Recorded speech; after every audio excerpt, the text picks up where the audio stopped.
Well, the big question is how Brexit is going to affect UK pharmaceutical prices, and I feel I should be a little bit tentative here because every single prediction on Brexit has proved wrong so far, so I might as well only just add to the list.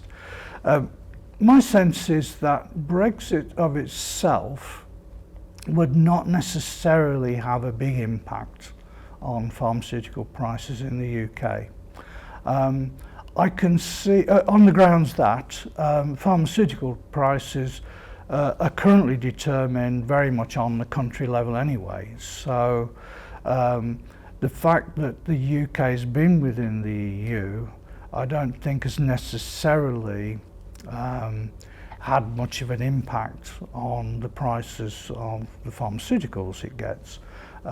Obviously the UK tends to be a reference country in many reference pricing schemes, so in that sense companies are quite concerned about what price is agreed in the UK, because it will then affect the prices in several other countries, and that's why the pharmaceutical industry has been quite happy to negotiate patient access schemes in the UK, providing they're kept confidential. Because of this fear of price leakage into other countries. So since we're already doing this on a country by country basis within the EU, I think leaving the EU may not necessarily change UK prices too much.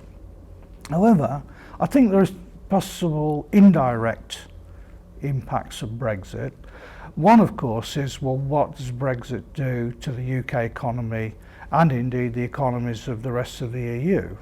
And to the extent that the final negotiation is considered to be harmful either to the UK or to the EU, the remainder of the EU, or both parties, then there would be less willingness to pay for all products, including pharmaceuticals. So if the economies took a dip, I guess pharmaceutical prices take a dip as well. So that's one possible indirect impact of Brexit.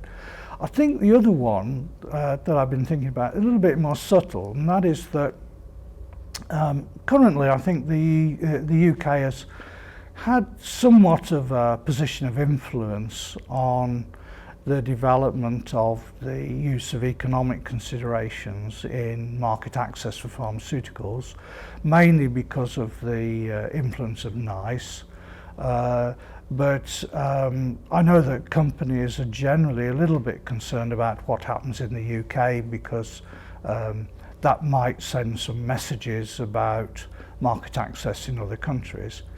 But with Brexit, will the UK attract less influence? You know, it may be regarded as not one of the most influential countries within the EU, but a medium-sized country that has to be taken seriously but not given any kind of special attention.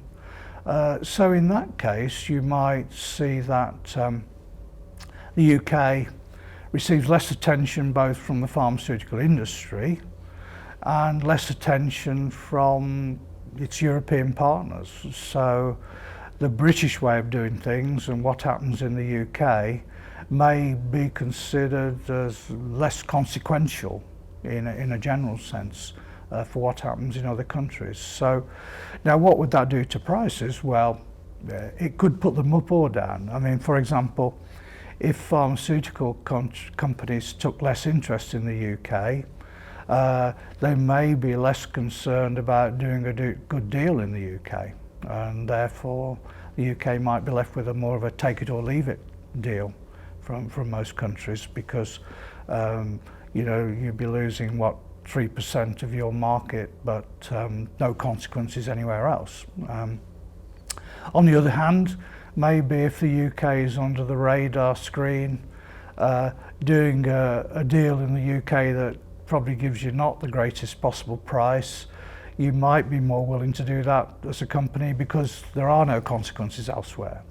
So, I think my prediction would be no impact on prices from Brexit. That would be my sense, neither up nor down. But I think the big worry is what happens to the European economy in a general sense, because it's no secret that it's quite fragile at the moment, and any little shock, whether it's Brexit or not, you know, is always a concern to people in any kind of business.